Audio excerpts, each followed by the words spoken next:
everyone. Welcome back to the Filipino-American Women Project podcast show. This is Nani, your co-host, and I am here with our founder, producer, and other co-host, Jen Amos. Hey, everyone. Hello, Jen. Before we get started today, we want to take a minute to celebrate. It's still October, so we want to take a minute to celebrate Filipino-American History Month with you guys, like we said in our last episode, and give a shout out to a Pinay visionary that you guys have shared with us and wanted us to feature on the show. So today, the Pinay we have to feature was shared to us by @Optimist on Instagram, the same person that recommended the Pinay that we featured in our last episode, Nina Parks. Today, we're going to talk a little bit about, well, Jen, do you want to tell them who we're talking a little bit about? Oh, it would be my pleasure. So we wanted to share with you today another Pinay visionary, as Nani had mentioned. And thanks to Optimist, we decided to look into Rocky Rivera. So a little bit about Rocky Rivera. She is an artist who makes movement music for the masses. Rocky's music is a soundtrack for social justice and a rallying cry to challenge the dominant norms of society. Since her first project, Rocky has been challenging the normalcy of misogyny and patriarchy plaguing hip-hop. But the most important element of Rocky's music is that she creates a safe space to deconstruct the mechanisms of oppression while never losing musicality. So that is Rocky Rivera. Just so you all know, at least for me, this is the first time I'm hearing about her. I found her on Instagram. She has a lot of followers. And so that tells me that I need to listen to her. And for someone who is not living in the Bay Area, I think you can forgive me that I am not aware of her. So I want to thank Optimist on Instagram for recommending her. And Nani and I had a chance to do some research into her and share a little bit about her with you today. Oh, I didn't add this, but Rocky Rivera is a Bay Area rapper.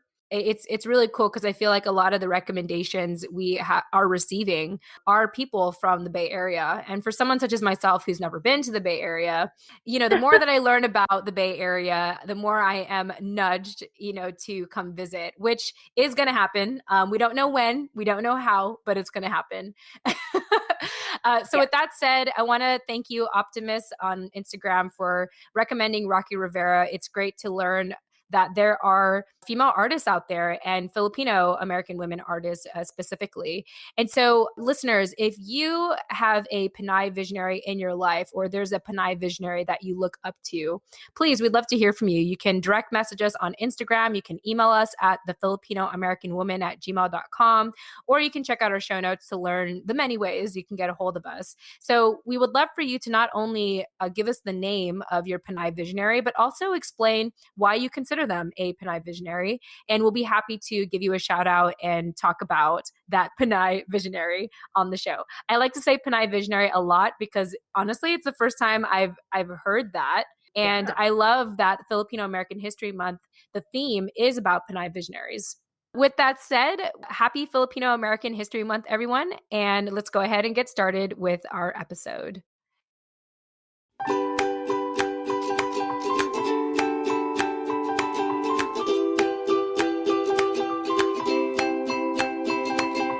Welcome to the Filipino-American Women Project, a podcast show that shares stories and life lessons told by individuals living or have lived in America that are of Filipino descent and identify as female.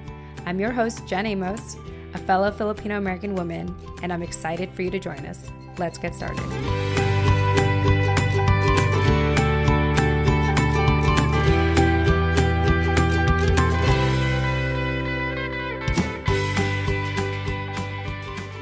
All right. Hi, everyone. Jen Amos here with the Filipino-American Women Project. And as always, I have my incredible host with me, Nani Dominguez. Nani, welcome back to the show.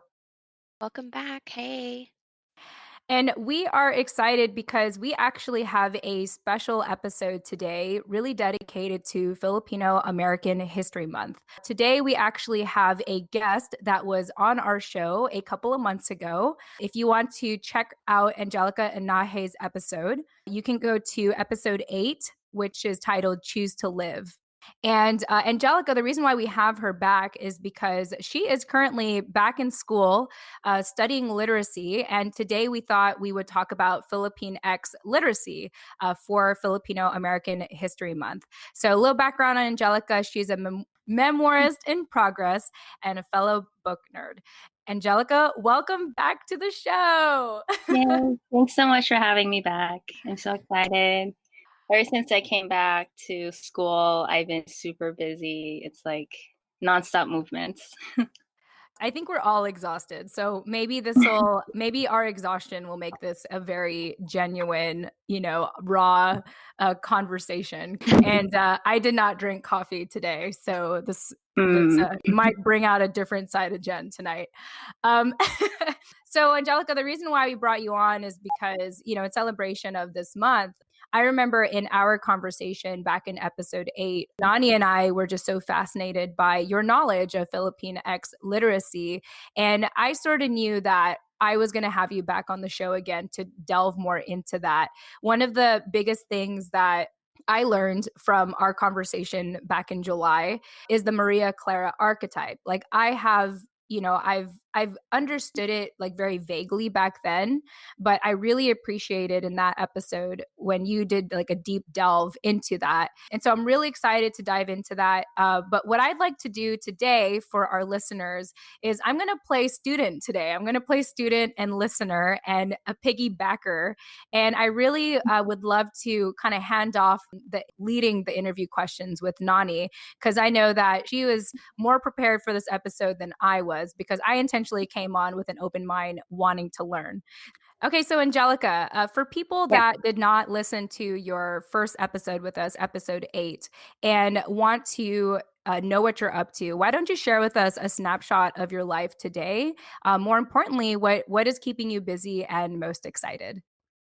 Currently I am a grad student at the Graduate Center, CUNY in New York City. And I'm part of it's a newly launched program. So this is the first year it started. It's called the MA in Biography and Memoir. And it's basically like combining the things that I did in my undergrad in terms of like being like creative writing and then doing research. So, that's how I started with the Maria Clara's memoir that I'm working on, and like doing the breakdown of the Maria Clara archetype and how I came to kind of live that kind of lifestyle, as well as like trying to draw parallels between the character and then my own life. But yeah, it's basically just a memoir / literary critique on Rizal's novel, and there's like so much work I have to like get on with by now. So it's like my brain's still kind of frazzled. And even though it's been like, I have a 2-week break from classes. So it's like, I'm trying to like focus on both getLITfilam and then my thesis project and then my semester work. So it's like, that's my daily life right now. Very cool. For people that are hearing about getLITfilam for the first time, what should they know about it? So exciting news. In 1 week, so October 15th, I'm officially launching the getLITfilam website. And I think I'll like talk more about that later on, if that's cool. Yes. Okay, cool. Well, it's great to hear about your life right now. I know when we last spoke, you were not in grad school. So it's just really cool to hear how much your life has shifted since we last spoke. Yeah. Now I'm excited because I get to play student and I get to sit back, and I'm going to let Nani run the show now. So Nani, take it away. Hey guys. So Anjelica, in our first interview, you also kind of introduced me to the Maria Clara archetype as well. I had heard of it before, but I had not done any kind of reading on it or extensive research. And so since our interview, I did purchase Rizal's novel. And I'm a really slow reader, so I haven't made a lot of progress with it, but I just wanted to get your thoughts and specifically how the Maria Clara archetype was introduced to you and kind of how you made the connection to it in your own life, before you realized that you were operating this way. Yeah, so I came to the novel on my own. I actually have to reread it for the sake of my thesis project as well as for getLITfilam because I want to write about that in the future. So yeah, I got the novel in 2013 and reading the whole thing, it kind of reminded me a lot of like Russian literature. Just the way like the style of the storytelling that Rizal uses. I could say that it comes close to Dostoevsky, the Fyodor Dostoevsky, who's like the author of The Brothers Karamazov and, big name in Russian literature. And I want to do more research on who were Rizal's literary influences that got him to writing this novel. And it was published in... Yeah, I know he wrote it from 1882 to 87. Yeah. I think that's like concurrent with like Russian lit that was just coming out around that time, if I remember correctly. But yeah, I think like the style of the way he wrote it, it reminded me very much of the melodrama that comes up in Russian literature. And it's kind of interesting to see that in this novel that's portraying the Philippine life under Spanish colonialism. So I thought that was interesting. And I guess like in terms of characterization, it's almost like he was like trying to create certain archetypes for each character. So, you have the protagonist. His actual name is Crisostomo Ibarra. I said Cristobal in the last episode, but it's actually Crisostomo Ibarra. And the way that I can describe his characterization, he's like the hero or like the ideal Filipino man. Like he's perfect, he's well educated, he comes from a affluent family, and like in the novel, Crisostomo is trying to build a school for a village in the province. And he's supposed to be revered and heroic and all those things. And then there's the antagonist, who is Father Damaso.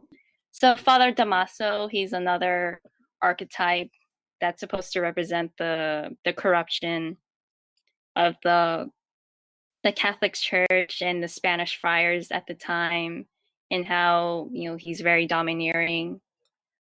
And there's other characters in the novel that like I wish I could do like a full in-depth identification for each, but basically it was like Rizal knew what he was doing in terms of like creating the characters and trying to reflect the times of Spanish colonization in the Philippines. Somehow that kind of entered into our Filipino consciousness of how we identify certain peoples.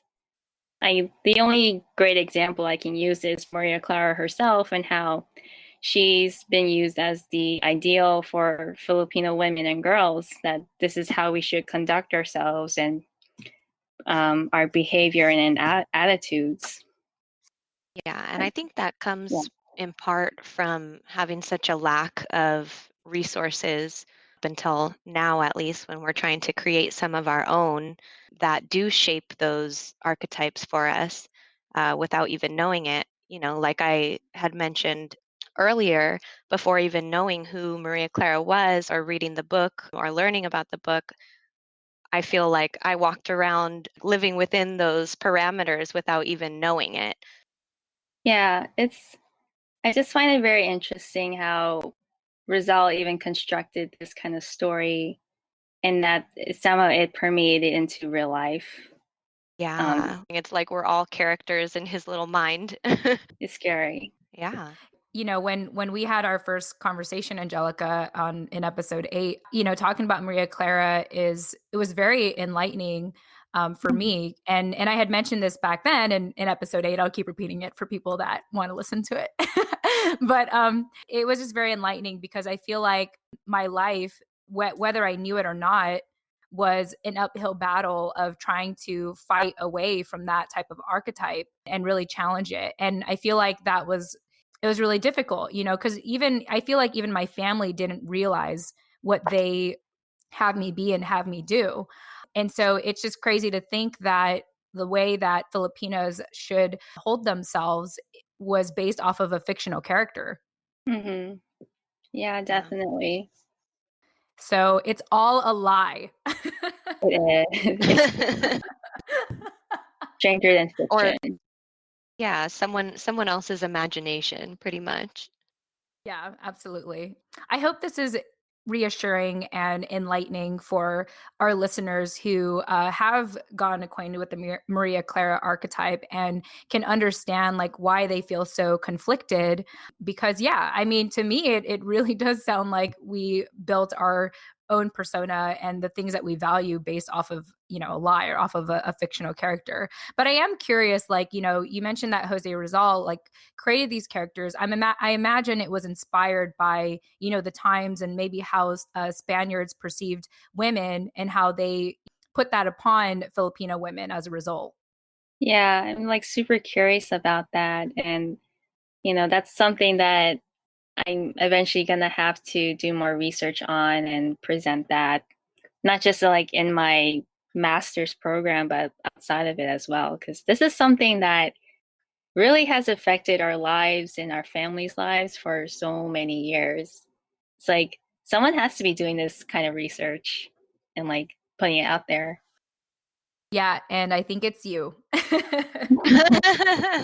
I'm so tired. Like, this is all I think about. Oh man, that's so crazy. Now, I'm just curious, like ever since you have come to this like epiphany and this realization and you're intensely studying it, do you feel like this has changed the way that you function in life and the way that you see yourself? It definitely has. And it wasn't just, from reading the books, it's also even my interactions with other Fil-Ams, both the older generations and the younger, or like my age group, basically.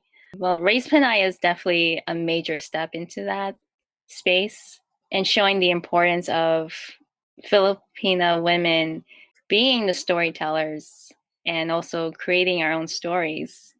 Aside from having not to like criticize, resolve the Philippine national hero, but I don't want my story to be told by a man and being fit into a certain box from his imagination.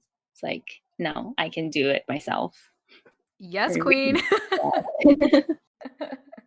Love it. Love it. Yeah, it is. I do find it quite interesting that, part of the reason why the Filipino American Women Project came into existence is because I felt like at least in my life, I didn't have enough female role models that were storytellers. And most of the storytelling I received about Filipino culture was through a male perspective, or in like an intensely historical perspective, like in history books it just didn't resonate with me as much. And so this show has been very insightful and empowering even for myself to hear our stories directly through, Filipino American women. So yeah, Nani, did you have any thoughts on that? Not yet. I mean, I have a lot of thoughts on that, but I just So I just had like questions since you're reading the novel, so like what's your experience reading it? It's like, is it something that you've ever read before, rather like something you'd read in school or like for leisure? Like how's the novel been for you? I mean, I'm literally still on page like 60 or 70. Like, because I'm just trying to take it all in. So I feel like I keep going back and rereading things if I feel like I start spacing out. But it's an interesting plot and there's like a lot of moving parts. It's also, I think the books that I typically read are books that are written, like this year or within the last 10 years. And so it's a different like you said, style of writing to get used to, which, yeah, so it can be a little hard to focus on at times, but I'm trying to really focus on the meat and potatoes of the story because it's, yeah, I mean, just like everything we just said, I think it's really interesting that this one person's story is the only story that we've all had as Filipino Americans to kind of hold on to, and we've clung to it so much that even people around my generation or my age like have never heard of the book or Maria Clara that are, living, breathing, walking Maria Claras. And Yeah. it all stemmed from a fragment of this one man's imagination, like you said. And there's so much more to us, and there's so many more of us, and we all are so different that it's not fitting anymore, you know? Yeah, exactly. Like even with my background and like being an English major and like humanities, this is definitely a novel that will not be an easy read for many people because of the style, and then also having to know the history of the Philippines and also what was Rizal's motivations for writing this in the first place. Yes. So, yeah, I'm hoping to like figure out a way to make this easy on folks, kind of like create a Spark Notes type of Yes. thing. So I would definitely benefit from something like that. I want to read the actual story because I want, like I said, kind of the meat and potatoes of it, yeah, and I want to get the full effect. But what I'm also doing simultaneously while I'm working through the novel is also studying Philippine history on my own, like independently. And that has also helped put a lot of things into context for me that I otherwise wouldn't really understand just because of the time difference, you know? And so, yeah, I mean, even just what I've read so far in the novel is just a lot of physical and emotional, kind of the agonies of oppressed people. Things like hijacking religious beliefs to use as a tool of oppression, and just really heavy, heavy things like that, that I think you need to be like in the context of a classroom, or at least a conversational kind of learning environment to really grasp those concepts. It's also a really good or a really important thing for us to know about history and why the book was even written, what happened. I mean, I know that everybody knows he was executed, but, not just what's in the book, but how that transitioned into his life after. So, yeah, I think that we could all use a good history lesson in Filipino American history. yeah, getting right on that. Yeah, I have a question for you, Nani. How do you feel like learning about all of, because when we first started this project together, you had a very curious, open mind and about like everything Filipino culture. And since you've been reading this book and really delving into our history and stuff, I'm just curious, like how has this impacted your life so far? I would say it's impacted it a lot very quickly. It's what consumes most of my time all of Mhm. a sudden. And I'm trying to find kind of a good pace. And while I'm trying to do that, I'm also thinking about how it applies to my life and the context of what I'm doing today and what I'm trying to do. And it feels really heavy at times. For me, it's really important to have a good understanding of our history because my whole life growing up, I would always ask my grandparents, my grandpa in specific, about like just saying like, "Will you take me to the Philippines? Would you ever go back?" And his answer is always no. Like he doesn't want to talk about. He didn't want to talk about it pretty much at all. And all he would tell me was, "It's corrupt. It's corrupt. It's too corrupt. Mm, You don't want to go. Don't go there. It's corrupt." That's all he ever said. Like would never ever elaborate, no matter how many questions I asked him. And he passed in like a year and a half ago almost. And Mhm. ever since then, I just feel like, and this is kind of going on a tangent, and Jen knows a little bit more what I'm referencing, but my dad is very closed off to me. He's not into storytelling or talking about Filipino culture or history or anything. And so I don't want my kids to not know who they are and to not have any stories. And so it's really important for me to learn about these things. So yeah, anyway, my point is that in learning about this, it's kind of, or doing this research, it kind of is answering all the questions I had when I would ask him why, when he would just tell me it's corrupt, it's corrupt, it's corrupt. Now I'm kind of understanding exactly what he meant. And while I don't have the same sentiments towards it as he did, I have a better understanding and I can respect his point of view a little bit more. Yeah, I think it kind of makes us appreciate why our parents didn't share a lot of, their upbringing in the Philippines. Like my mom, she's not a big storyteller herself. And I imagine that it has a lot to do with generational trauma and colonialism and shame, for being Filipino. All right, Jen Amos here, jumping into the middle of our show, as I always do, to remind you why this show is possible. So, at the end of every episode, I tend to say, if you didn't catch our guest contact info, don't worry, we'll have those in the show notes. Check them out. I worked so hard on them. You're welcome. Well, it's been brought to my attention that our show notes are not as easy to find as I thought, which is why, starting summer 2020, the Filipino-American Women Project is proud to be partnering with Captivate, the world's only growth-oriented podcast host.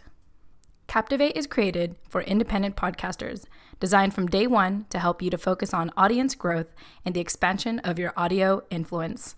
One way that Captivate makes our lives easier as independent podcasters is by taking the guesswork out of making a website for your show. That's right, a website for your show. So listeners, starting summer 2020, finding our show notes will be so much easier. All thanks to Captivate. You're welcome, as always.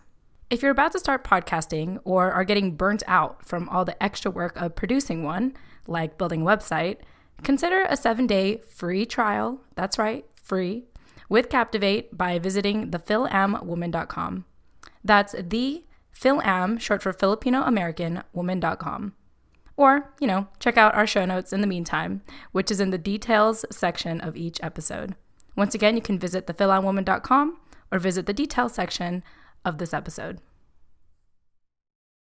Even though we can't learn directly from our parents, I think the way that they respond to us when we want to learn says it all. Like there's something that maybe in fact they were protecting us from. They didn't want us to go through that experience. They left the Philippines for a reason, Yeah. So it definitely does like add some insight. Like the more we learn around our family, that we can understand and be like, yeah, like if I went through what they went through, so I probably wouldn't want to tell my kids about it either. Exactly. Yeah, exactly. And it's just kind of like I think that this was the perfect timing for me to be spending the majority of my time working on this kind of stuff, just because I know that in those past years where I would hound my grandpa, like, why? If he would have responded with this information, I don't think I would have been ready to receive it, Mm, Yeah. yeah.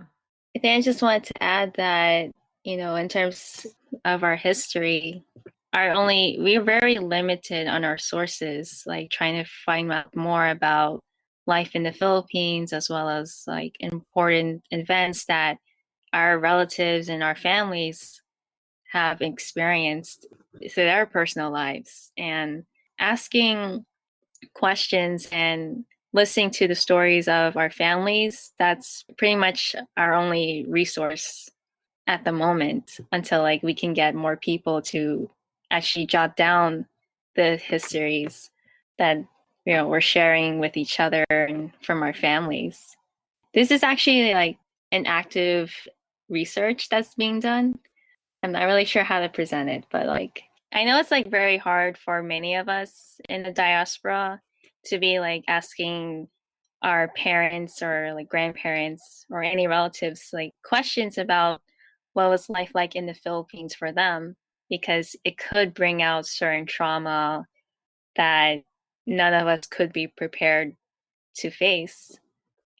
So it's like, but I know it's like it's a research that's been going on, at least like in the academy, and this is done by actual Filipino scholars. So there's this one author, her name is Lenny Strobel, and she has a background in psychology, but she focuses more on the indigenous Philippine practices. And she's also the director of the Center for Babaylan Studies, which is what I heard from my sister Jenna Lynn Umipig. And I've been doing a lot of reading by Strobel. And there's this one essay that she wrote in 1996, and it's called The Born Again Filipino. And a lot of her research comes from interviewing Filipino American college students, because that's like the age group where we would have our own Filipino awakenings. And she mentions how it's important to try to include like Filipino language into this kind of research when you're doing studies on Filipino groups, because a lot of what we like grew up with, like having stories from our parents, like in my experience, both of my parents kind of loved to tell their stories of what life was like in the Philippines, kind of out of nowhere. But it actually becomes like a very valuable like research method in terms of like trying to figure out what was like the collective history of the Philippines versus like the personal stories of our families. And it's being used as a research method in order to understand the Filipino psyche, as well as how cultural values and upbringings have shaped our lives, basically. And it's done through like informal conversations, whether it's like chismes or like talking on the phone, or like you're cooking food together and just like exchanging stories. So it's like something that we didn't really think it had value in terms of like jotting down the histories and holding onto these stories for future use.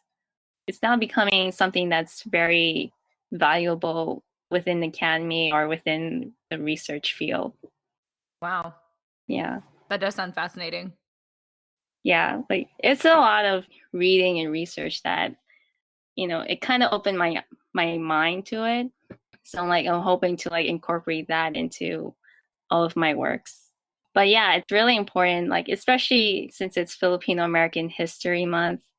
It is going to take a lot of time to like try to extract as much as we can from people that we know they've gone through certain events but never really had the space to like talk about it. And I think it's important for many of us, at least in this generation, to be able to hold that kind of space for our loved ones, to be able to tell these stories. Like it can be tricky because you want to like be considerate of like the feelings and the trauma that might surface, because you know in our culture we're told like, you know, not to like bring up certain things that could upset others or even ourselves. But I think like we need to have like a mind shift in which like our stories hold value.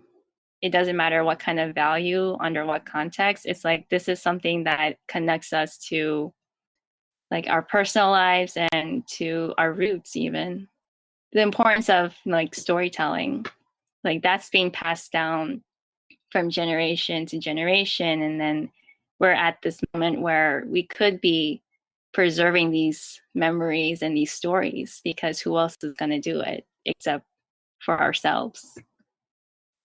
Right, right. And you're lucky if you had parents that, you know, did what your parents did and kind of just volunteered their stories for you so that you could have that background. And just like you said, for those of us who didn't, it's because that space was never held for them to feel comfortable expressing those thoughts and those feelings. And again, just like you said, it's extremely hard to find resources outside of your own family. And so, unfortunately, all that a lot of us grow up knowing is whatever our families have passed down to us. And so, maybe for those people, Angelica, what are some things about for those of us who have not had the luxury of having our family stories passed down to us and learning about our history in that way? What are some highlights of Filipino American history that you think every Filipino American should know. Filipinx American, sorry. Yeah. I think like a great starting point, at least from what I've heard other Filipinx of how they had their own Filipino awakening, was reading this one novel that it is accessible and the language, it's easier than Rizal's novel. It's Carlos Bolosan's America is in the Heart. Okay. Yeah. That's I in my think Amazon cart. yeah, that's like a very good gateway into learning about Filipinos in the US. The novel is described as semi-autobiographical, so it draws a lot from Bolosan's experience coming to the US in the 1930s, so around the Great Depression, and how there was a scarcity in jobs and the declining economy.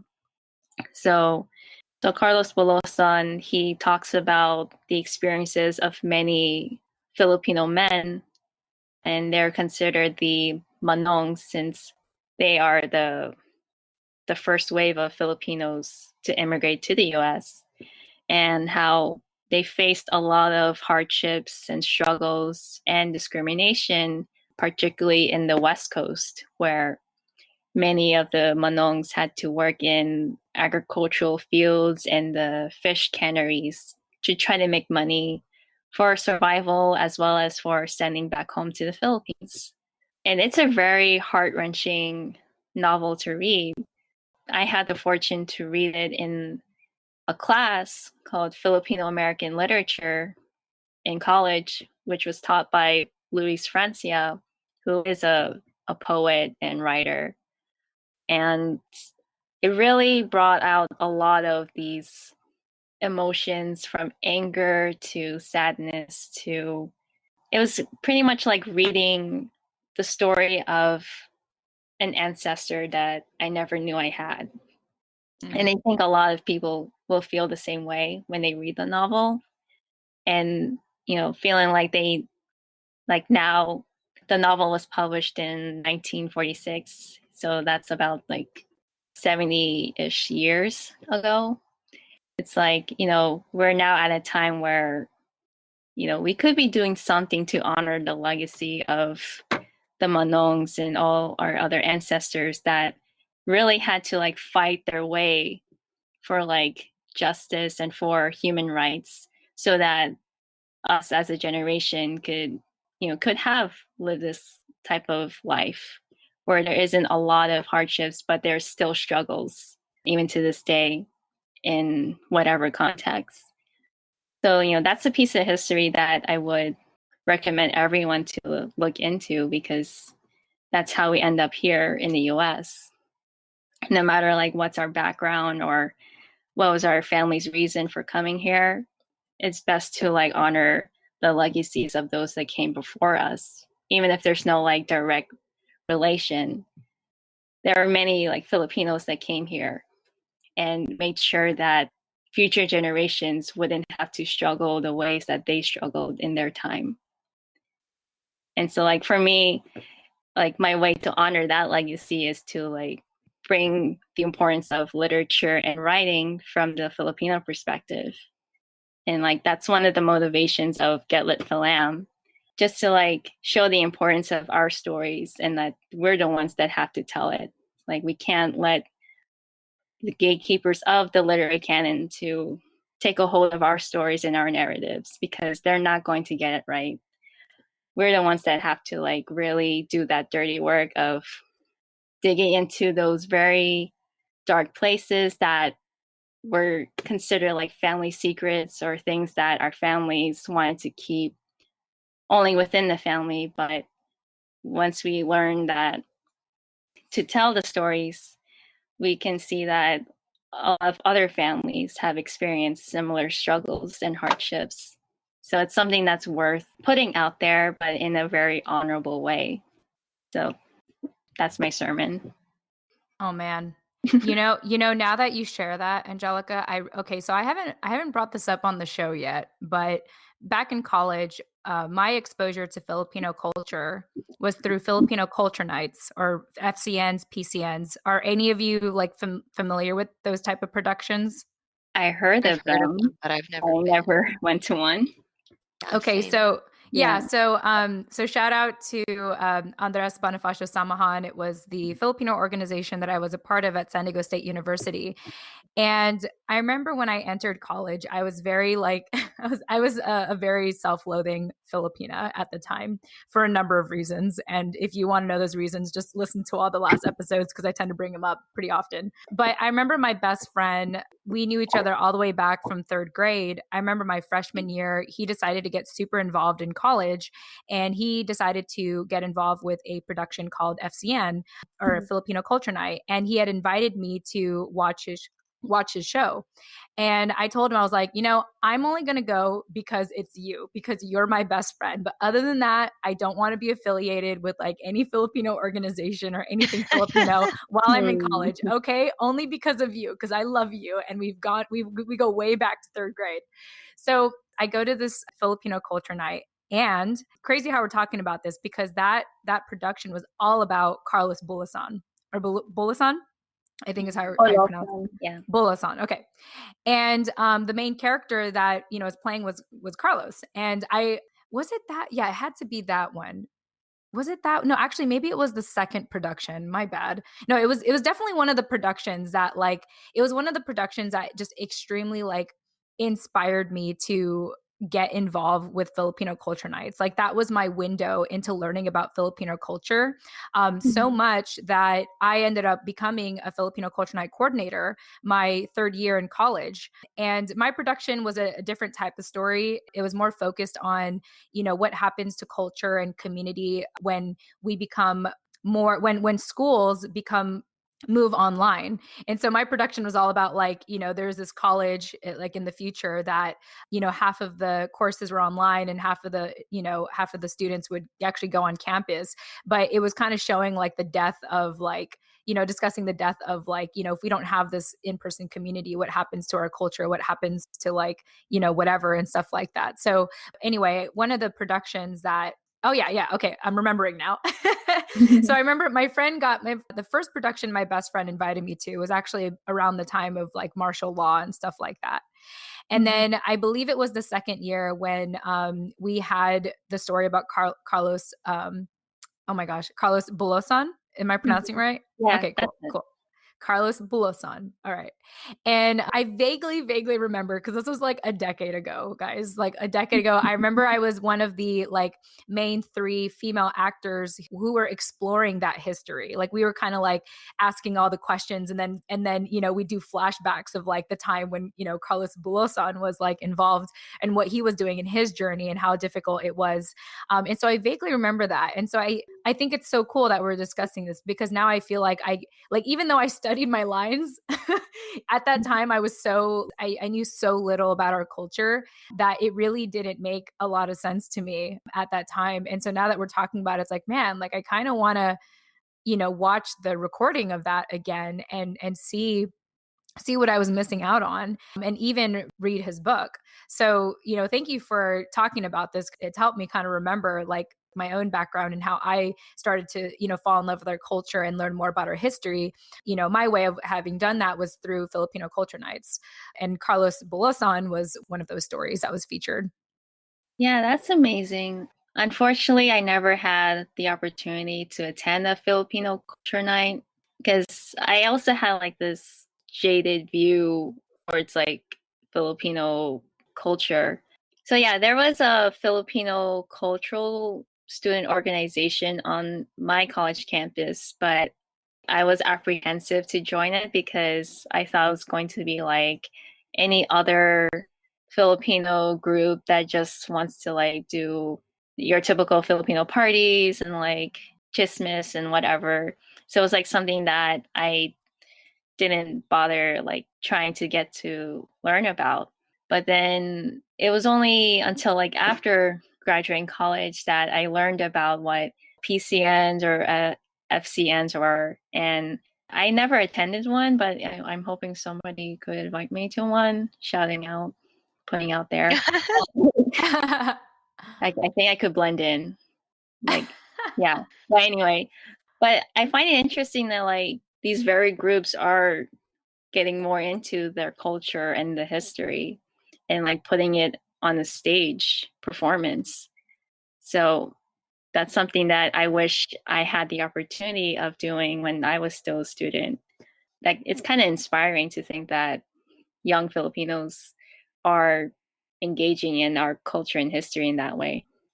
Yeah, it was a really big thing, at least when I was going to school. In fact, there's only two reasons why people would get involved in our Filipino organization was for, oh man, I totally forgot what the name of that one. Friendship games. So friendship games was an opportunity for Filipino organizations in California to get together and just compete. That was like one reason like why people would join the Filipino organization. The second reason was because of Filipino Culture Night. That's when our meetups, like our weekly meetings, would get the most populated because people either wanted to do sports and party hard, or they wanted to participate in a play and then party hard after. Either way, it ended up partying hard one way or the other. Always, yes. and let me tell you, after my production, I got so wasted. Like it was traditional, guys. Like it was so traditional to like after every major event, you would have this house party and you would be chugging like 151. I think that's what it was called, like the crazy intense like tequila. And you would just get so drunk and people would be throwing up everywhere and people would just sleep over like scattered all around the party house. Oh man, I remember those days for sure. But yeah, it was such a huge deal. In fact, like even running for Filipino Culture Night coordinator was a huge deal, at least in my day. And I remember I wanted to so passionately like become the coordinator because I felt like I had all this like kind of like what you were talking about, Anjelica. Like I was very apprehensive of being involved in the Filipino community. A little about my background, I was bullied by Filipino American women when I was in middle school, and I hadn't had the healthiest relationships with my relatives. And so I just had a very skewed perspective of the Filipino community. But something about Filipino culture nights really just like lit the fire inside of me. And I felt like I had to just share like all these mixed feelings I was having about our culture. And so I was actually involved with the Filipino culture nights like every year up until I graduated because I felt like I learned the most about my culture getting involved with those plays. And so, yeah, it's kind of crazy to talk about this and just for me to be talking about this out loud and realize how appreciative I am that I was in a school that valued this. Now, don't get me wrong, I was still apprehensive in the student organization, but I think it was about finding the right people to associate with that were not just there to party, but were actually there to learn about their culture. Yeah, definitely. Yeah. So, well, cool. Very insightful stuff. I wanted to check in with Nani and see if there are any other topics or questions you had for Anjelica.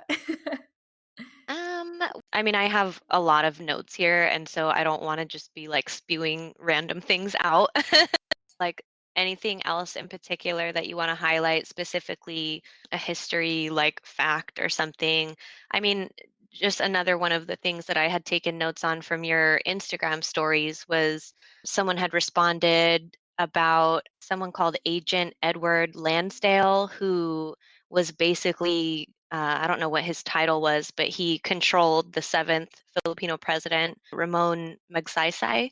And she said that he would do things as aggressive as like physically beating him if he refused to say out loud like a speech that the CIA had written for him. And little things like that, that kind of, I think that it's important, even if you don't want to like read a whole history book about it, I think it's important to highlight some of the ugly stuff. You know what I mean? What do you think about that? I honestly don't remember talking about that. Well, it was just someone had responded to your story and you had just reposted it, I guess. But it doesn't have to be that. Just like kind of an example. I'm still trying to work through like how I describe it. And so for me, in reading about like these different encounters, basically, it just makes me feel really hopeless in a way and frustrated. And I'm just trying to get out an example that might kind of invoke that in our listeners. I guess that's why I earlier asked about like if you've had conversations with people or even read like literature from that was based in the Philippines versus based in America, like how people view the Marcos regime differently, and how some people still agree with his style. Yeah, it's also something that I'm still trying to wrap my head around because Yeah, same. That's why I'm yeah, like it's not really really sure how to phrase the question. yeah, it's like it's really hard to like actually find any credible resources that talk about the corruption in the Philippines and especially with the Marcos regime. Um, Yeah. I was actually thinking about how like the times when I would ask my parents about it because they lived through that period. But from what I could remember, it seemed like the policies and the martial law that were enacted in that time, it seemed to like only affect directly those that lived in Manila and in that vicinity versus like my family, and they were living in the provinces in southern Luzon. I'm not entirely sure if martial law had like directly affected all parts of the Philippines, but like from what my family has said, that it was something that didn't really bother them so much. And it's not something that I could accept as is, but like I feel like there's like a story much deeper than that. And like kind of like bringing it back to the earlier part of the discussion, that we have to be careful of how we bring up these questions and stories for like our parents and our families, because it could surface the trauma. But from what I remember my parents telling me, like for my mom, she was more focused on her job as a nurse and in midwifery, and she was really trying to get her visa to be able to come to the US, because like her main concern at the time was my older brother needing that surgery for his heart condition, and it had to be done outside the US. So that was something that my mom had to focus her energy on. And I do remember her saying that she wasn't able to vote during the time, I think either to oust Marcos from his position or something like that. I think this was like 1984. Like that was when she came to US, but I think also at the same time that was when the Marcos regime was falling apart, if I remember correctly. And for my dad, it seemed like it didn't really bother him so much, and I wish I could have asked more about that because I he think that's has why I asked written. you Yeah. that, is because my dad is the same way. He was in the Philippines, he was born there and lived there for like 7 years while Marcos was president. And he also is just very like indifferent about it. And that's why I'm kind of like, well, what did your parents tell you, you know? Yeah. I feel like that's like something that is going to be a constant questioning about. I think like at the time that they told me, it was before I was like so adamant about recording the histories and the stories of my family. But I can still remember bits and pieces of it. For my dad, I know both my parents were in their late 20s, early 30s, around the time of Marcos. For my dad, I know that he kind of was part of a group that favored like American intervention to like get Marcos out of the government, but then have the Americans come back and colonize us for some reason. I don't know. Yeah, But I that's can't. exactly where I'm at in my history lesson with myself. Yeah. Yeah, it's really crazy. Well, I think we can all agree that there's a lot of holes in our stories, and those holes are hard to fill because, just like what you said, Angelica, we want to be very mindful and respectful of our family who may have gone through traumatic experiences. It's interesting because, back then I was so naive to think like, oh, my mom doesn't want to tell me anything because she's so like simple minded and she doesn't care. Hmm. but now that we're having this conversation of potential trauma, and which I know my mom had gone through her own form of trauma that she probably wouldn't identify as trauma. But I feel grateful to my sister, Josephine, who, when she was involved with Raise Panay earlier this year, she really connected with my mom and asking her questions about like her childhood and what she went through with molestation within our family, within our relatives, and how that affected not just mom but also grandma. And we just kind of come from that lineage of women getting molested like within the family. So it's like I can't expect my mom to explain that to me, and so I'm really grateful for my sister to do that, or to have done that.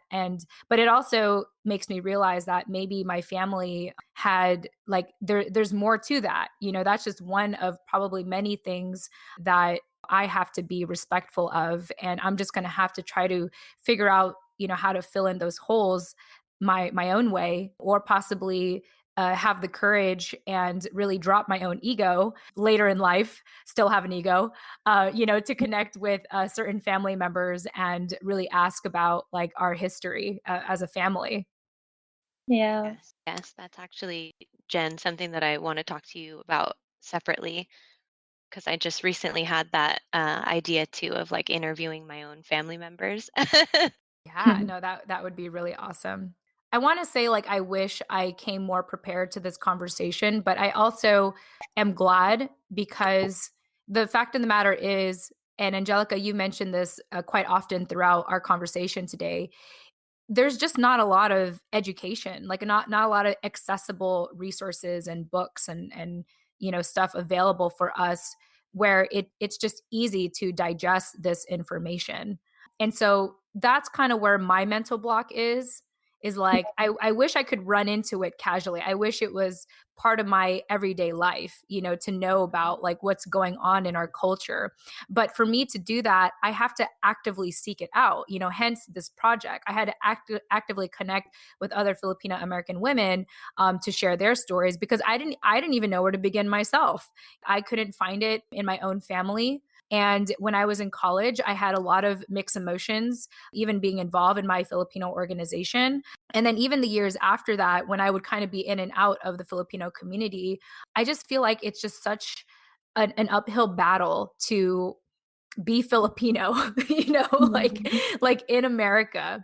And I feel like I'm doing my best to meet myself where I'm at and not feel ashamed for not knowing, not feel ashamed for not even speaking Tagalog or the two other dialects I'm supposed to know.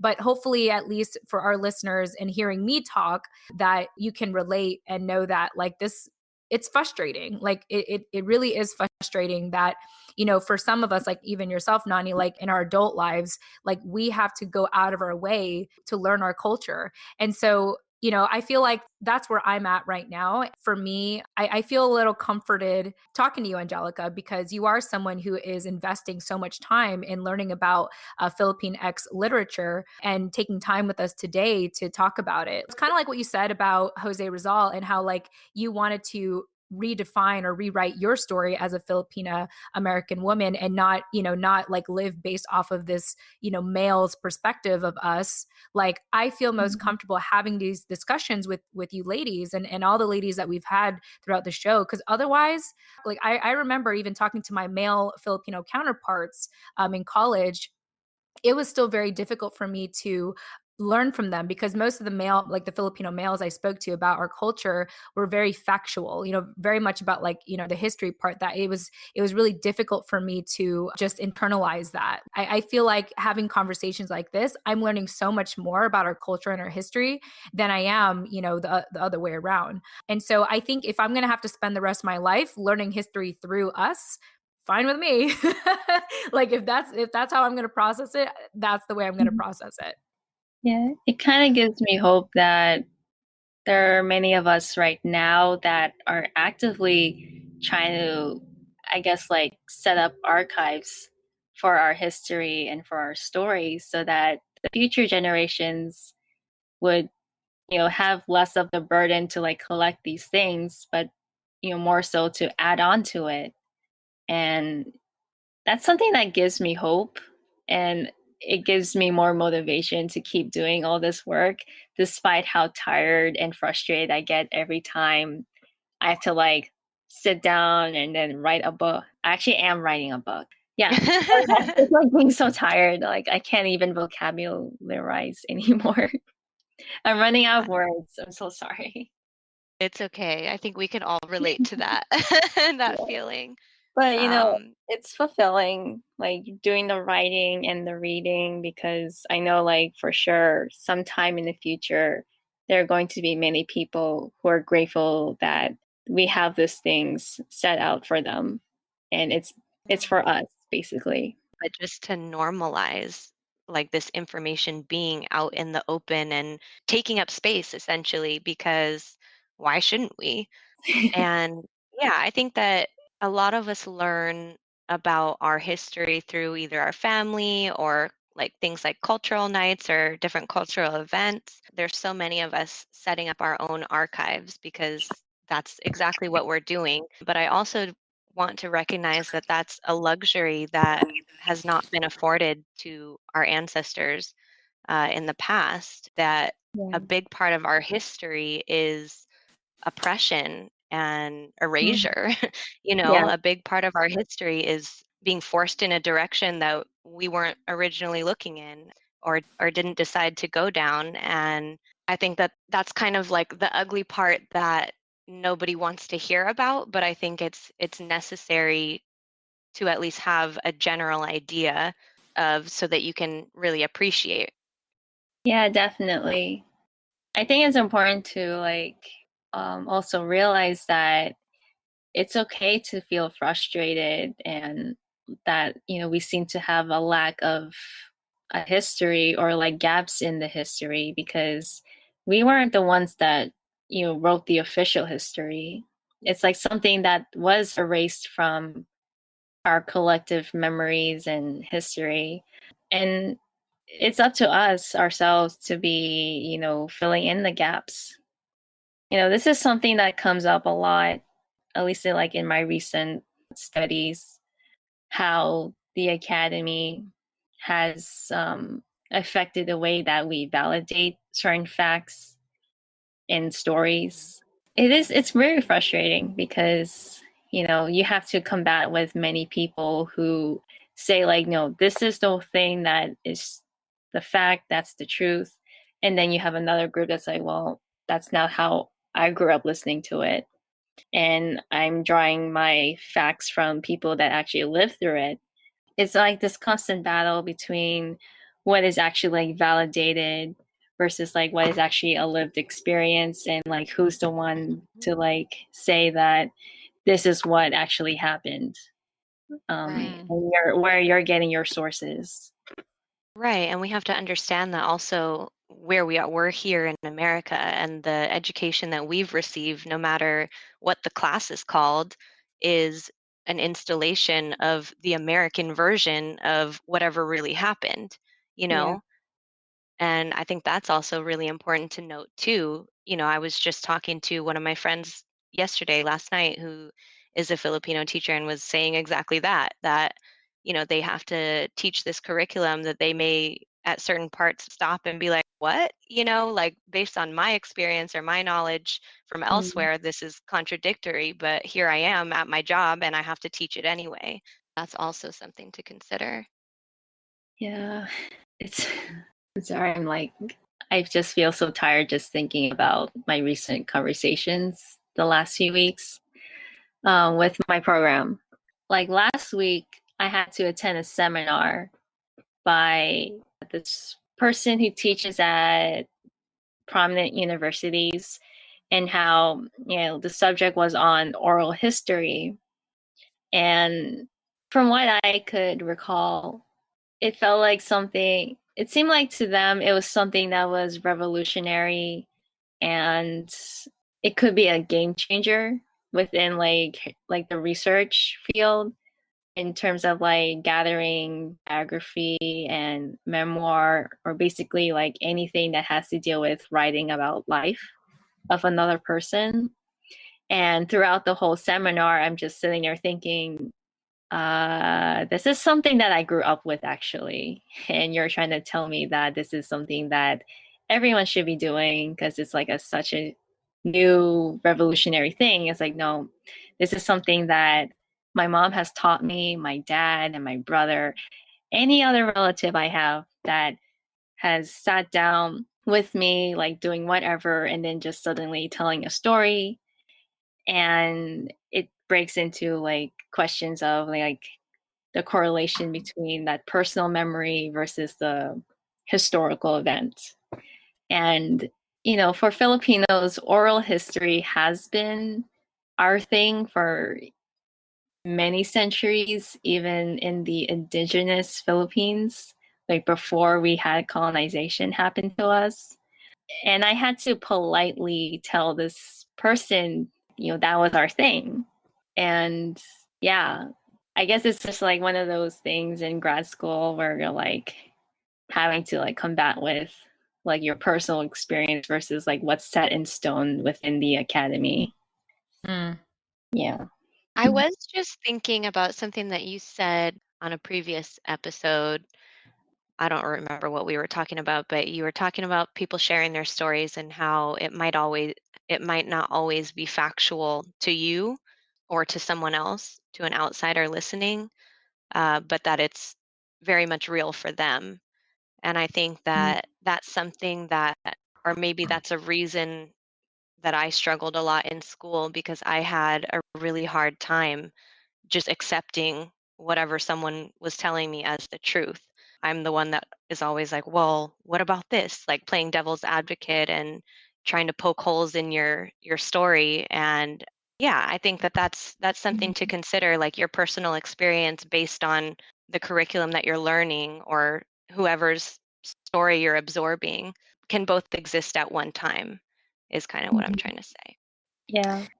It goes back to what I was trying to say about how your personal experience can exist with someone else. Your truth can also exist in conjunction with someone else's truth, but that can be a really hard ground to navigate, i.e., my conversation with my dad that, happened a week or two ago, but I'm still sitting here like, what should I have said or what can I say now to kind of like just open it. I don't want to change his mind, but just open it up a little, you know? Mm-hmm.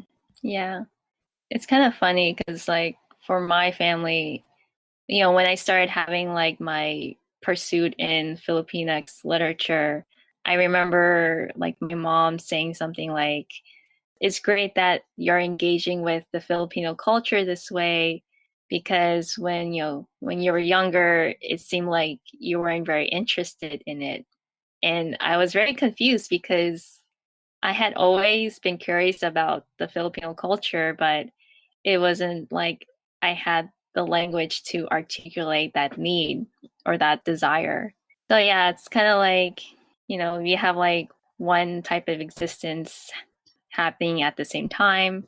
It's just like the matter of communicating that or finding the words to like articulate that need.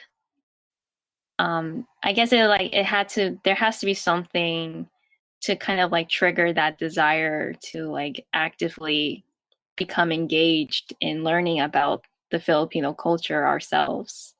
As much as like our parents like care about us and wanting to provide us with a certain lifestyle that they may not have had the fortune growing up with, but then it comes at the cost of losing the opportunity to learn about the Filipino culture, like Yes, for our exactly. own growing up.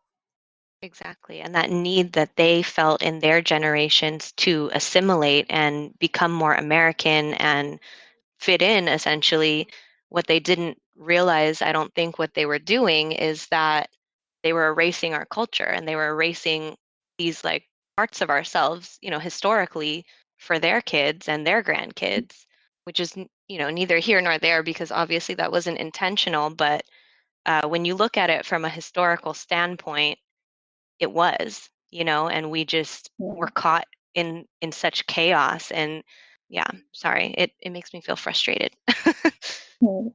It's always frustrating. Yeah. Well, I remember what I wanted to say earlier about, like sometimes the stories that we tell ourselves are not always factual. So going back to that.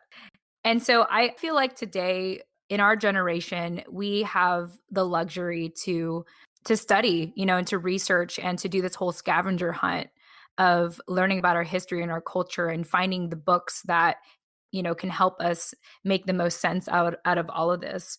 I also think that we're in a very, what do you call it? We're in a very fortunate time where we have the power to not just document these stories as soon as we find them, but document our own stories and focus on distribution. I think that's the most important thing because a lot of us are stuck right now. A lot of us feel like there's these holes that need to be filled. And I think collectively, together as a community, we can help, fill in these holes by distributing our stories and sharing the resources that we find to one another. And knowing what we know about like our family and the generations that have come before us, I think it's quite an honor that we are in a position to write our own history now. I think there's no better time to do it than now. Do you ladies agree? Absolutely. Yeah. I feel like that's my greatest takeaway from our conversation and doing this podcast show. And part of why we have gotten so much exposure in just the last couple of months, I think it's just because we're in a place now where our community wants it. And we want to work together. Like I could think of a number of people who are authors or who put together events, to continue learning, teaching Tagalog. There's so many people we've had throughout, these interviews where we are being the change that we want to see. And I just couldn't feel more fortunate and grateful and blessed to be in this position with you ladies and really with our community as a whole. Same. Back at you. You're a Pinay visionary. Yes, you are. Yes, according to let me give him a shout out since we're talking about this. I want to make sure I do justice to their name. Yeah, so I just want to give a shout out to the Filipino American Foundation for Charities that's in Washington, D.C. metro area for just giving the Filipino American Women Project and myself, I guess, and a shout out about being a Pinay visionary this month, because if this is the first episode you're listening to this month in October, you should know that the theme for Filipino American History Month is Pinay visionaries and identifying the visionaries in your life who are alive and kicking or the ones who have come before us. So thank you. Both of you for saying that. Yes, congratulations. Thank you. Well thank you. deserved. Thank you. I say that like shyly, but also I know I don't like turn down the compliment. It's more like yeah, it's just really cool that what we're doing is affecting people and in a very positive way. And that's all I hope to continue to do. And I want to speak to our listeners, if you're listening and you haven't shared your story yet, or you throughout this whole conversation, you thought of resources or books that you want to recommend, please reach out to us. You can learn more about that in the show notes, or you can reach out to us on Instagram, the Filipino American Woman. And we would love to just have this collection of history and resources and books and just everything, so that not someone such as myself who can absorb it all, because it's a lot, but hopefully we can kind of collect all of these items and all of these resources so that our community doesn't feel like they have to do the scavenger hunt as much, even to just listen to these shows and hear a book that's recommended. Hopefully that it will be a catalyst for our listeners to read it and let that be the next, like the baby step or the catalyst, as I said, or the stepping stone, to seek out more resources and more items, or even, join in on our conversations. That's kind of my piece on it and what we're talking about so far. Does anyone else want to add to the conversation? So, just like a little self-promotion. Yes. GetLITfilam. Like I am trying to put together that catalog of books where you can read the books by and about people of Filipino descent. So there's a wide range of genre, from fiction to nonfiction, poetry, and also even like, well, let's just say academic research going on. So I'm like trying to put together that catalog, and it's based on like my own personal collection as well as what's ever getting around the Fil-Am circle online, and also book recommendations. And it's gonna be a growing list. So like I highly welcome any recommendations that anyone has. And also with the getLITfilam on the website, that's gonna come out next week. I will be posting essays/reviews about each book that does come my way, so that folks can get some sort of like a guide into if they decide to read the certain book, or like they need help trying to like break down certain topics and concepts that need further explanation. Because I know like some of the material that's out there, it's written under the assumption that the reader would have known like that type of study. And so like that's what I'm gonna try to do with getLITfilam through the essays and reviews, like try to like bring in more nuance to those certain areas that the authors are talking about. Even trying to like explain, like, okay, I'm like trying to put together some sort of like virtual classroom kind of vibe where, you know, a lot of like the things that get talked about in literature can be confusing. Like if you're not familiar with like certain concepts or jargon that comes up in literary circles, I do have like a section where I do a breakdown of those terms. So something like the word decolonization, that's a word that comes up a lot in many of the Fil-Am circles, but it's kind of hard to like find a very clear, simple definition of what decolonization means. Mhm. But it's something that a lot of us are actively doing, or you know, subconsciously doing.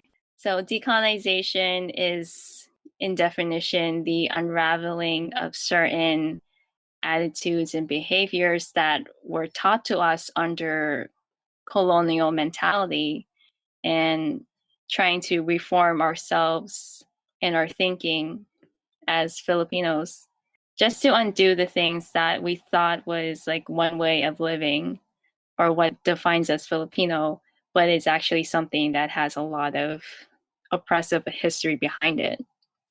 And I try to explain that in simple terms, and also cite the resources where I get that information, because you know it's important to give credit where it's due.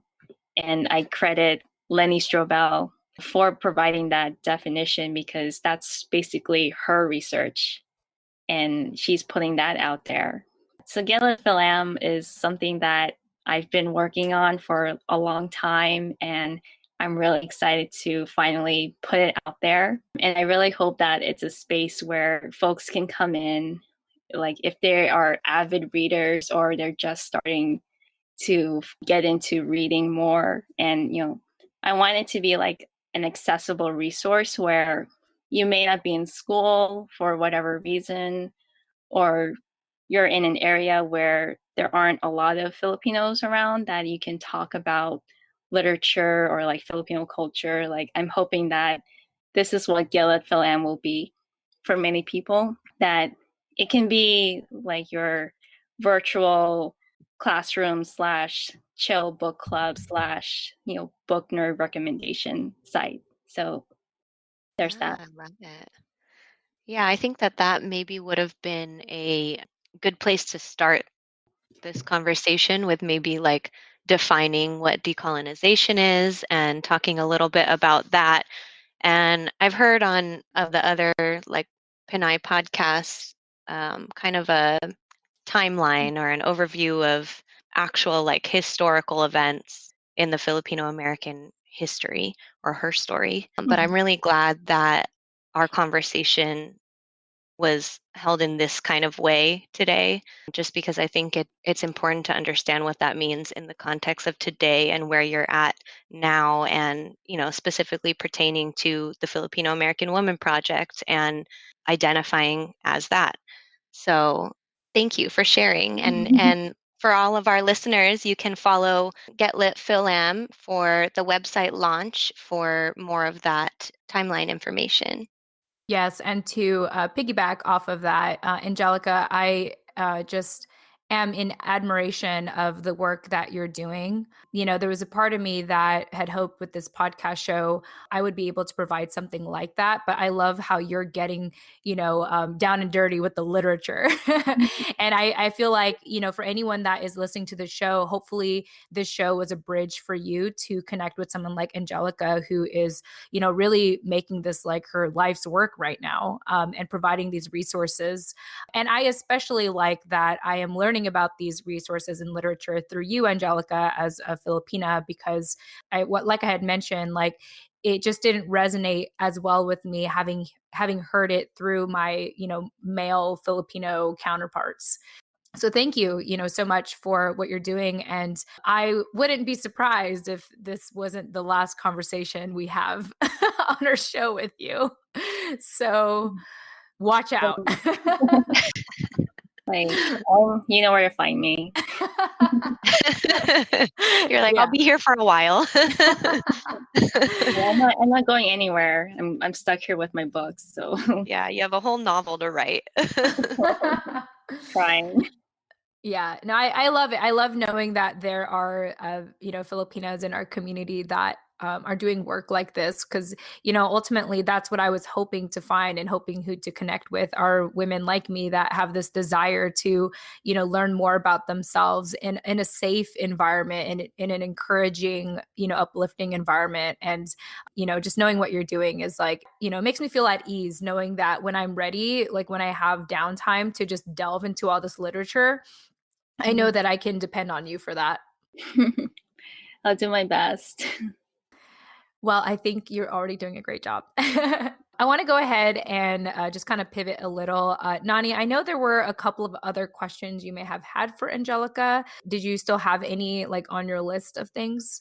Not so much questions. I mean, I had a lot of notes on, maybe you can talk a little bit about, forgive me, I don't know how to say his last name, Larry Itliong? Yeah, Itliong. Okay, who he is, and Philip Veracruz. I know that they're two like historical figures in Filipino American history that are important if we wanted to highlight them. Or is there anyone else that you think would be more appropriate? Yeah, I know some trivia about them. They were the farm workers that led the United Farm Workers Labor organization. Yeah, sorry. Yeah, Yeah, that's one. Yeah, they that's were the about leaders all I know. of the labor organization, and they were contemporaries of Cesar Chavez, who is the one that gets the most clout in regards to the labor organization. And I think they were also contemporaries of Bolosan, who was also part of that organization in his activism with organizing unions for the farm workers in the West Coast because of the poor working conditions of the agricultural fields and the need to organize and to demand rights for their protection and for their livelihood.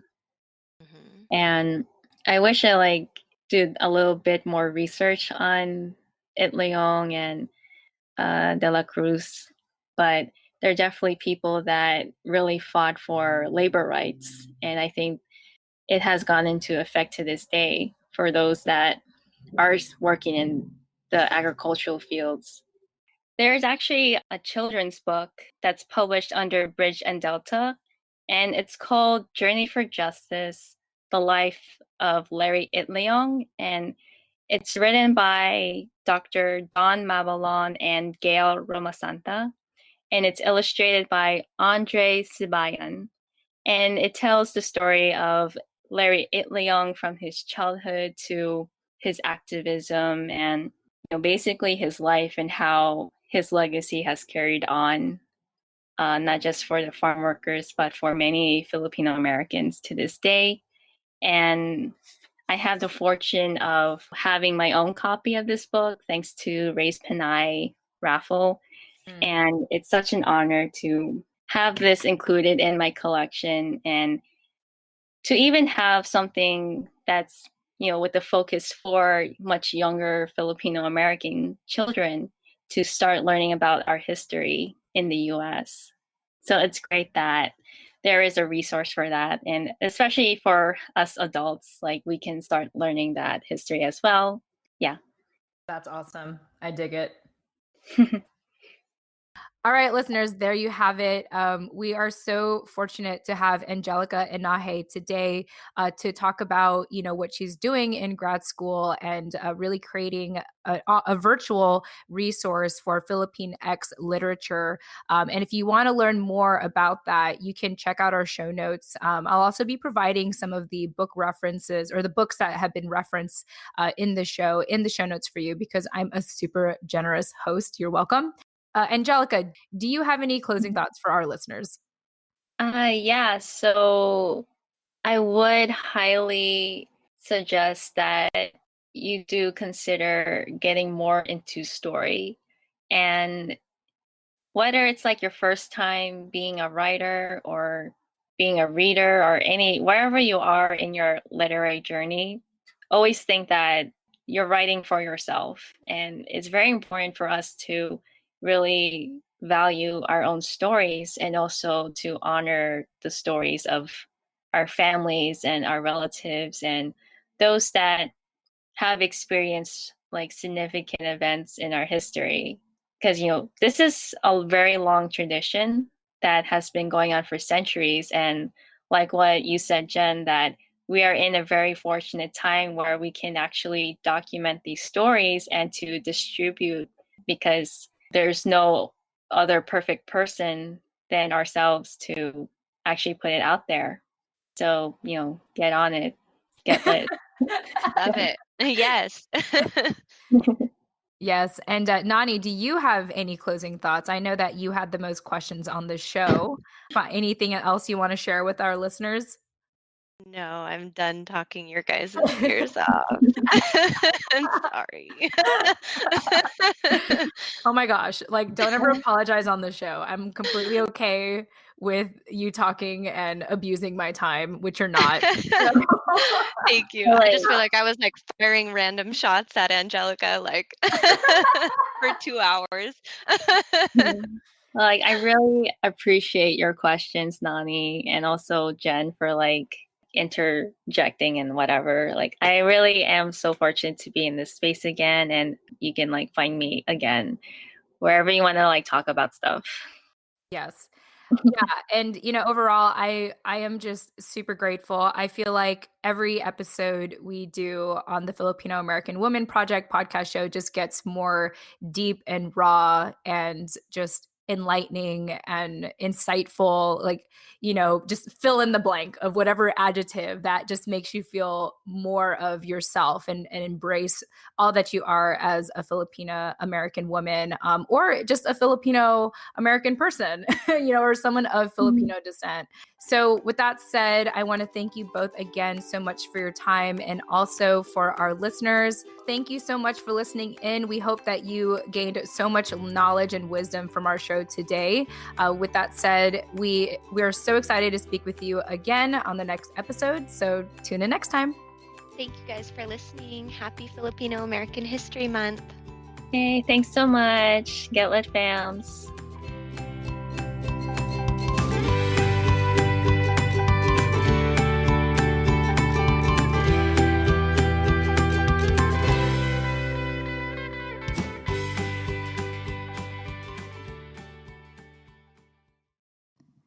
Hey everyone, Jen Amos here. Thank you so much for joining me at the end of the episode. I wanted to add a special announcement. So typically when we invite people to to listen in live for our episodes, we usually promote it through our Instagram stories. Well, with the bloopers or the outtakes I'm about to share with you after this announcement, I thought it would make sense to invite all of you to join Nani and I. Give me 1 second. I'm going to pull it up on the calendar here. We are inviting you, or at least I am, and I'm sure Nani's going to be completely okay with it, but to join us on our final episode for Filipino American History Month, in which we are planning on doing a collection of the Pinay visionaries that all of you have nominated. And the best part of it is that we're planning on drinking. Like, okay, just no filter. We're planning on drinking for this special episode, and we would love for our listeners to join in live. And so if you are interested in joining in live and grabbing a drink with us virtually, it's the drinks aren't virtual though, but meeting with us will be virtual because Nani's in the West Coast and I'm in the East Coast. If you are interested, mark your calendar. It's going to be October 24th, 2019. And what was I going to say here? We're probably going to aim for 9 p.m. Eastern time. So if you're in like New York area, that's 9 p.m. or Virginia. If you are on the West Coast, that'll be Pacific time, which will be 6 o'clock. So there's a 3-hour gap. And everyone in between, I need to figure out, because I know we have listeners in Chicago. So let me just look that up for you all real quick because I am generous like that with time zones. That would be, let me see here. That would be Central Time, which is 1 hour behind the East Coast. So that would be 8 o'clock Central Time. Okay, so let me repeat that again. 9 p.m. Eastern Time, 8 p.m. Central Time, and 6 p.m. Pacific Time. You're welcome. But if you are interested in joining us to close out the month of Filipino American History Month and join us live and chat with us as Nani and I drink and talk about and celebrate the Pinay visionaries that you all have nominated via email, Insta stories, direct message and what have you, then please join us. Once again, that's October 24th, 9 p.m. Eastern Time, 8 p.m. Central Time, and 6 p.m. Pacific time. All right. We hope to see you there. With that said, please enjoy these outtakes. I know that Dr. Dawn Mabalon had her involvement with it. I think she did, right? Hold on. I want to get this right. Yeah, no, do it.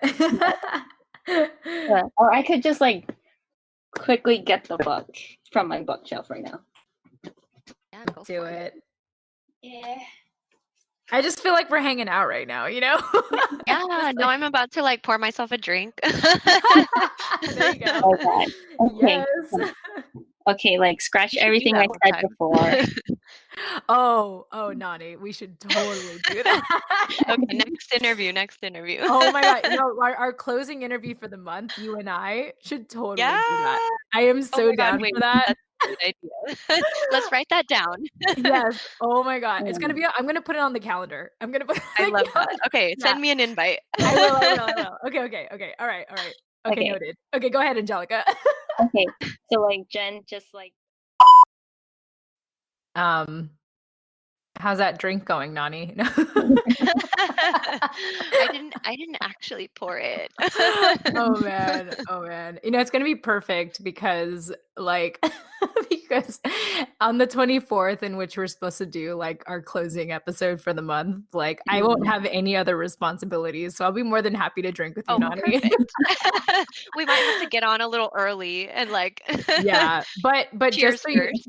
Just so you know, we do have an interview 5 o'clock your time. There's a 3-hour gap, so I'm gonna push down we're gonna kind of close that gap, and so we might be a little buzzed by the time we talk to Christy, or we could do it after Christy. We could do it after her, just so you know, because that might be better. Anyway, this is totally off the record. I guess it doesn't really make a difference to me either way, before or after, but maybe after, I guess. I'm gonna put it after because that's probably a better idea. You're gonna get my invite. It's Okay, great. updated. And so I'm gonna put like a drink emoji in that calendar invite. Yes, I love it. Now I have something to look forward to. Yes. Me too. I was like, I gotta celebrate Filipino American History Month one way or the other. So Right. In our own way. Yeah. I know. I almost